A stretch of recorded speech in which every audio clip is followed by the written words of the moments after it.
What's good, everybody? It's your boy, Sammy Socialite, here with another Eating Sports Chat. Today on the show, I have a delicious, juicy crab mussel special. Gotta have the juicy special crab sauce. You already know. And the only reason I'm gonna do this is, I personally was rooting against Tampa and Tom Brady because they're in the NFC South. Let's be real. Like, I don't want to see any NFC South team prosper but the Falcons. But Tom Brady and Tampa, they did what they had to do. It was a crazy game because at first it looked like Tampa had everything in the bag. They scored a last-minute touchdown before halftime started to put them up. It put them up 21-10, and a lot of people was like, okay, what is Aaron Rodgers gonna do? But of course, Aaron Rodgers is gonna ball. The biggest key of the game is in the second half. Tom Brady, he threw 3 touchdowns in the first half, but in the second half, he threw 3 interceptions. So Green Bay had 3 opportunities to score. They only scored 7 points out of them 3 turnovers. Crazy, right? But, Leonard Fournette, he had a touchdown in the second half. Tom Brady, 3 touchdowns, 280 yards.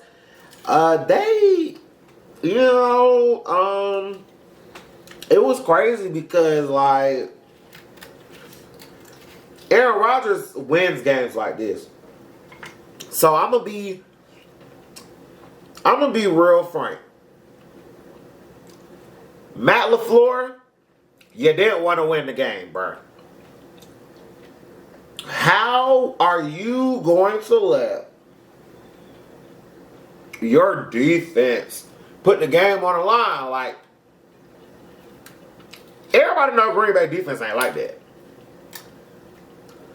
You had a 4th and 1, almost in scoring distance, and you decide to kick a field goal with 2 minutes left in the game. If I'm the head coach, all I want is Aaron Rodgers to get the ball. Cause when A-Rod got the ball, he gonna make it do what it do, baby. But once again, Tampa, their players had a great ass game. Chris Godwin, 5 catches. 5 catches, 110 yards, and a touchdown. Mike Evans had 3 catches for a touchdown, 51 yards.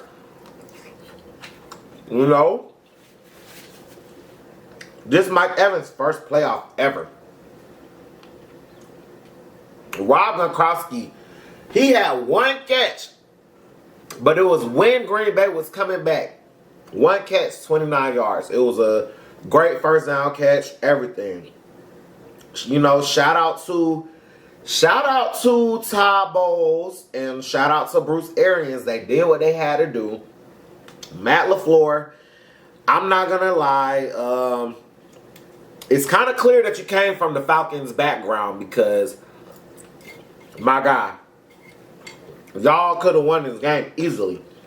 Your quarterback had 33 completions for 346 yards and 3 touchdowns.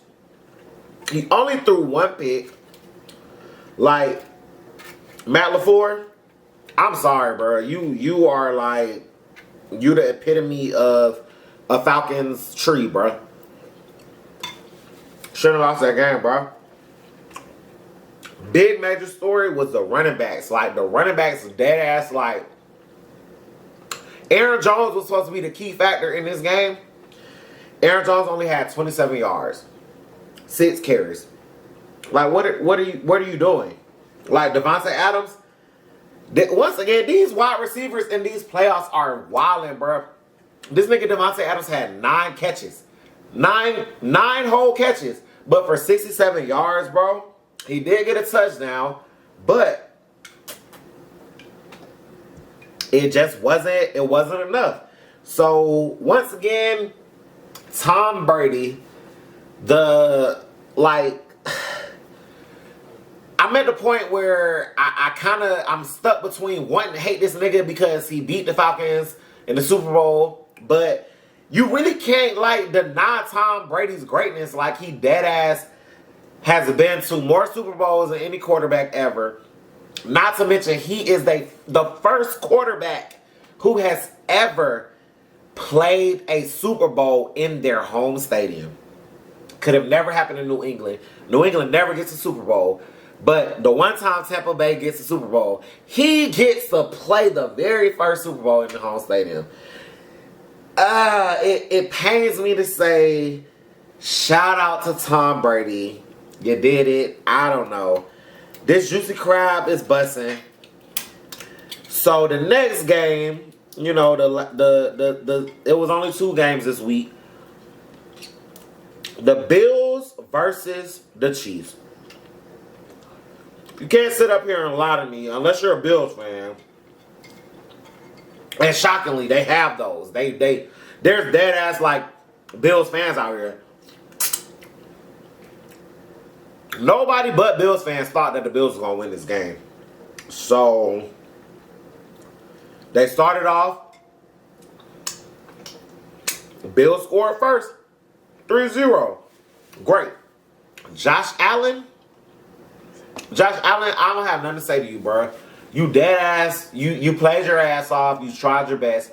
But the Chiefs is just nasty, bro. Like, the game scored 3. It really should have been 10-0 before the Chiefs even scored. But your field goal kicker missed the extra point because that's what field goal kickers do.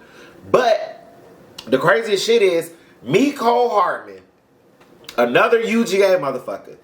I be trying to tell y'all about these UGA motherfuckers. Like, Mecole tried to throw the game away before y'all even had a chance. Defense made a stop. They punt the ball. Mecole fumbles the punt at the 1 yard line, bro. Like, he literally was about to give the game up. Y'all scored on the next play. 9-0. But the Chiefs, Andy Reid, and Eric Bieniemy, who nobody wanted to hire as a head coach, draws up the plays. Mecole comes back on the next drive and gets a 50-plus yard run because they're not going to give up on Mecole. Same drive, Mecole scores a touchdown. So that's going to be the one UGA player in my life that I'm not going to slander. Shout out to Mecole, where's number 17, all day. The Bills, y'all did good. Stephon didn't have 100 yards. He's been my MVP for the playoffs. He still had a great game, but you know, when you playing the Chiefs, the final score of that game was 38-24. And it really, the score really does dictate what the game was because Tyreek Hill went off for 9 catches, 172 yards. He didn't have a touchdown, which is crazy because, you know, he don't need no touchdown. Like, if a nigga giving you 172 yards and 9 catches, you winning. Kelsey had 2 touchdowns, 13 catches, 118 yards. I love Tony Gonzalez as much as the next nigga, but Travis Kelce, you really doing your best to submit yourself as the best tight end in NFL history. You did that. Mecole, you know, you had 1 run. Like I said, it was 50 yards, but you got to hold on to the ball, bro. Y'all finna play Tom Brady in the Super Bowl in his home stadium. I got my money on Kansas City. You know, NFL this week, it was dope football. Love to see it. Shout out to this damn good-ass Juicy Crab. And I will see you Next time on the Eating Sports Chat with Sammy Socialite. Yum.